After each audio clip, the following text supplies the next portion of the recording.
यहाँ पे देखिए, मैं कैप्टन साहब का इस्तकबाल कर लेता हूँ। कैप्टन साहब का जो हमारे ग्रुप कैप्टन है उत्तम कुमार देवनाथ जी, उनका बहुत-बहुत इस्तकबाल है, खैर मकदम है। कैप्टन साहब हमारे वॉर एक्सपर्ट, मिलिट्री एक्सपर्ट और जो जियोपॉलिटिक्स है और नेशनल और इंटरनेशनल पॉलिटिक्स है, उस पर आपकी एक बेहतरीन नज़र, जिसको हम मास्टर और प्रोफेसर भी कह देते हैं, तो लोग समझते हैं कि पता नहीं मैंने कितना गलत कह दिया। लेकिन जो मैं डेफिनेशन समझता हूँ, प्रोफेसर एहतशाम हुसैन साहब हमारे यहाँ इलाहाबाद यूनिवर्सिटी उर्दू डिपार्टमेंट में थे। वो एमए के स्टूडेंट थे और उन्हें डायरेक्ट प्रोफेसर बना दिया गया था उनके इल्म और लियाकत की बुनियाद पे, उनकी कलम की बुनियाद पे। और इसी तरह से एक दिल्ली यूनिवर्सिटी में इस वक़्त रशीद अहमद खां साहब हैं, वो हाई स्कूल पास थे और वो प्रोफेसर बन गए थे। तो प्रोफेसर जो है कोई ऐसी चीज़ नहीं है कि जब तक आप पीएचडी न करें और जब तक आप कहीं ऐसा नहीं है, आप एक्सपर्ट हैं किसी चीज़ के, आप डिज़र्व करते हैं। तो कैप्टन साहब हमारी नज़र में बिल्कुल उसी अहमियत के हामिल हैं और आप सब उनको बगौर सुनते हैं। तो कैप्टन साहब क्या अपडेट है और फिर उसके बाद मैं बात करूँगा आपसे, थोड़ा-सा मुझे अपडेट अगर करा दें। डॉक्टर रिजवी, अच्छी बात यह है कि इजिप्शियन रेड क्रिसेंट जो है, उसने फिर से करीबन 700 ट्रकों को तैयार कर लिया है गज़ा में भेजने के लिए। इस बार इन ट्रकों में फूड और खाने-पीने का सामान और दवाइयों के अलावा रमज़ान के लिए लोगों के लिए गिफ्ट्स, मिठाइयाँ और मेवे भी भेजे गए हैं। और मिस्र की जो रेड क्रिसेंट है, उसने स्टेटमेंट इशू करके बोला है कि जनवरी, फरवरी, मार्च में अभी तक उन्होंने करीबन 7,000 एड के जो ट्रक्स हैं, वो गज़ा में भेजे हैं। तो अगर हम देखें तो तादाद कुछ कम ही है। अगर हम उम्मीद कर रहे थे कि हर रोज़ करीबन 500 ट्रक अंदर जाने चाहिए, तो 1 महीने में ही 15,000 ट्रक गज़ा के अंदर एड के लिए जाने चाहिए। अगर मिस्र की जो रेड क्रिसेंट के नुमाइंदे हैं, वो बोल रहे हैं कि 7,000 ट्रक गए हैं, अभी करीबन-करीबन 3 महीने होने जा रहे हैं। तो तादाद बहुत कम है। एक और बड़ी डेवलपमेंट अब ये है कि आज जो कतार में बात हुई थी, उसमें प्रोग्रेस भले ही ना बातचीत भले ही आगे ना बढ़ी हो, लेकिन कम से कम सभी जो स्टेक होल्डर्स हैं, वो आपस में एक-दूसरे के सामने बैठे हैं, आपस में एक-दूसरे से बातचीत कर रहे हैं। अ, यानी बातचीत को तोड़ा नहीं गया। तो ये मैं समझता हूँ कि अगर बातचीत को अभी तक तोड़ा नहीं गया, तो ये जो है अच्छी खबर है। कल या परसों तक कुछ बातचीत आगे बढ़ेगी, कुछ कॉमन ग्राउंड्स नेगोशिएशन के बाद सामने आएँगे। जी, डॉक्टर रिज़वी? बिल्कुल और ये ज़ाहिर है कि एक मुस्बत और अच्छी खबर के तौर पर देखा जा रहा है और चूँकि ये भी अब कुछ लोगों ने तज्ज़िया किया है कि चूँकि जो हूती है उसने भी 4 दिन का अल्टीमेटम दिया था कि अगर ये ट्रकों के लिए रास्ते नहीं खोले गए और सामान नहीं पहुँचा तो हम हमले शुरू कर देंगे और अभी 9 घंटे पहले हूती की तरफ से फिर जो उनके चीफ हैं उन्होंने कहा था अब 24 घंटे सिर्फ बचे हैं और इज़राइल इस बात को समझ ले कि हम क्या कर सकते हैं।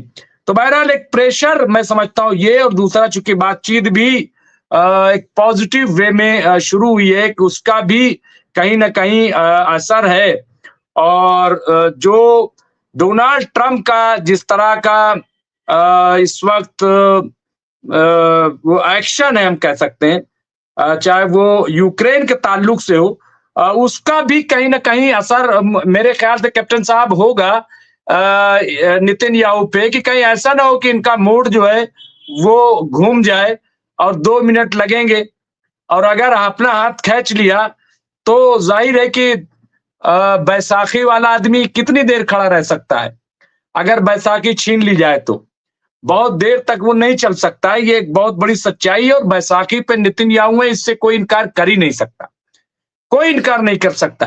क्या लग रहा है कैप्टन साहब, क्या ये तमाम दबाव का नतीजा है? हालांकि आज भी अभी जयदीप सिंह बुंदेला साहब ने कहा है कि आज भी हमला हुआ है, गाजा पर एयर स्ट्राइक जो है वो की है, 5 लोग मारे गए हैं, ऐसी खबर भी है कैप्टन साहब। तो लेकिन फिर भी यहाँ पे देखिए, सुल्तान साहब ने कहा हूती के हमले से पहले इजराइल ने गाजा में हवाई हमला किया, जिसमें 5 से ज्यादा अवाम शहीद और कई जख्मी होने खबर है। ये भी खबर आ रही कैप्टन साहब, क्या क्या लग रहा है? हालांकि अभी हमने कहीं और इसको नहीं पढ़ा है, लेकिन फिर भी क्या लग रहा है कैप्टन साहब, ये जो अब जाने की तैयारी हो रही ट्रक को खोलने की, क्या ये दबाव है, प्रेशर है क्या? डॉक्टर रिजवी, बहुत ज्यादा प्रेशर है नेतन्याहू के ऊपर कि वो डोनाल्ड ट्रंप ने जो कहा था कि नेतन्याहू हमास के साथ नेगोशिएट करके एक सेटलमेंट का फॉर्मूला ढूंढे। दिक्कत ये आ रही है कि नेतन्याहू सीधा अभी तक कभी हमास से बातचीत करने के लिए तैयार नहीं होते थे। जो इजराइल की नेगोशिएटिंग टीम, चाहे वो मिस्र में जाए, चाहे कतार में जाए, वो हमेशा इंटरमीडिएटरी के थ्रू यानी कतार के थ्रू बात करती थी, या मिस्र की जो कूटनीतिज्ञ हैं उनके थ्रू बात करती थी।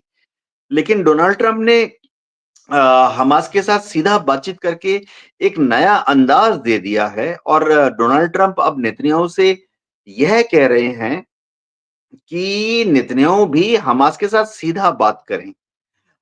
जाहिर बात है, नेतन्याहू ने भी शायद डोनाल्ड ट्रंप के एडमिनिस्ट्रेशन को ये कहा है कि वह हमास से सीधा बात नहीं करेंगे, क्योंकि नेतन्याहू बार-बार कहते हैं कि हमास कुछ है ही नहीं, हमास को तो हम खत्म करने के लिए लड़ रहे हैं।